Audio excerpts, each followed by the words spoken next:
नाज़रीन, आज की टॉप स्टोरीज़ के साथ आपकी खिदमत में हाज़िर हूँ।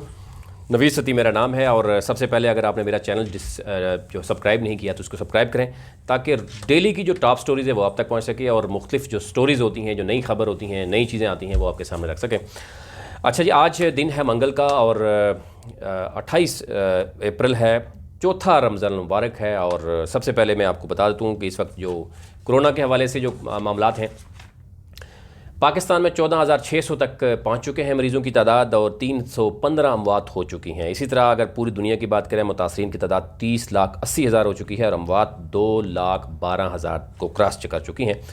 पाकिस्तान की में अगर बात करें तो सिंध में कोरोना के हवाले से एक खुशखबरी ये बताई जा रही है कि इन्फेक्शन रेट कम हो गया है। पहले 15% था, अब 8% रह गया है।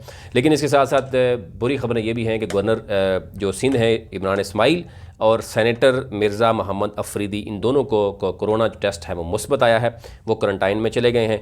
इसी तरह अगर हम बात करें मुल्क भर में जो बाकी तिबी ऐसे शोबे से वाबस्ता हैं, उनके 400 से ज़्यादा अफराद हो जाएंगे, जिनके यानी डॉक्टर्स, पैरामेडिकल स्टाफ। इसी तरीके से तकरीबन 100 के करीब तादाद है जो कानून नाफिज करने वाले इदारे हैं, जिसमें पुलिस है और बाकी दीगर इदारे हैं जो सिर्फ अपनी ड्यूटीज़ दे रहे हैं, उनकी तादाद भी है।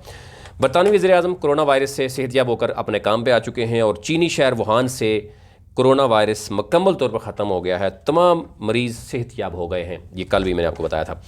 अच्छा जी, क्योंकि सियासत में भी बहुत हम देख रहे हैं कि टेम्परेचर आजकल सियासत का भी बहुत तेज़ नज़र आता है। जैसे आपने देखा कि कल कैप्टन ने कुछ खिलाड़ी तब्दील किए और मज़ीद भी खिलाड़ी तब्दील करने का जो है वो अंदिया दे दिया। उसमें आपने देखा कि डॉक्टर फरदौस आशिक अवान को उन्होंने बरतरफ़ किया, डी नोटिफाई किया और उनकी जगह पे जनरल रिटायर्ड आसिम सलीम बाजवा जो है मामले खुसूसी होंगे। और वजारत भी इस दफ़ा हमने देखा कि उन्होंने दे दी, इससे पहले अपने पास रखी थी। वो शिबली फराज, सेनेटर शिबली फराज हैं जो कायदे अवान हैं सेनेट में, उनको दे दी है।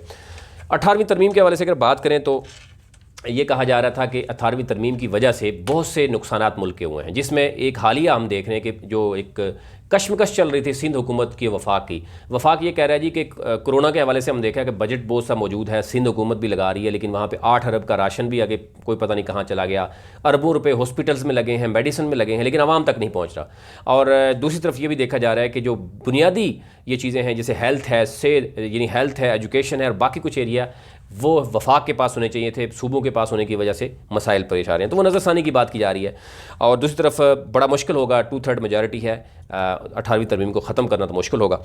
आगे चलते हैं जी। बताया जा रहा है कि 1 जुलाई को एक बड़ा पैकेज दिया जा रहा है ओवरसीज़ पाकिस्तानीज़ को, यानी 1 जुलाई 2020 में तरसीलात पर विद होल्डिंग टैक्स का खात्मा जो है वो हो रहा है। इसके साथ साथ 75 अरब रुपए का एक पैकेज अलग से दिया गया, जो छोटे दुकानदारों और जो मरीज़ जो बाकी तबका है, यानी जो छोटी सनतें हैं उनका तक, और 3 माह की उनकी बिजली जो है वो बिल भी देने का ऐलान वज़ीर-ए-आज़म की तरफ से किया गया है। 62,000 पाकिस्तानी जो हैं बैरून मुल्क से वतन वापसी के मुंतज़र हैं, मुख्तलिफ ममालिक में मौजूद हैं, उनके लिए अब शेड्यूल बनाया भी गया है। और मज़ीद ये भी कहा जा रहा है कि आए रोज़ जो मरीज़ हैं, जो मुख्तलिफ ममालिक में तादाद है शहरियों की, वो बढ़ती हुई नज़र आती है और कोशिश की जा रही है कि तमाम ओवरसीज़ पाकिस्तानीज़ को पाकिस्तान वापस लाया जाए।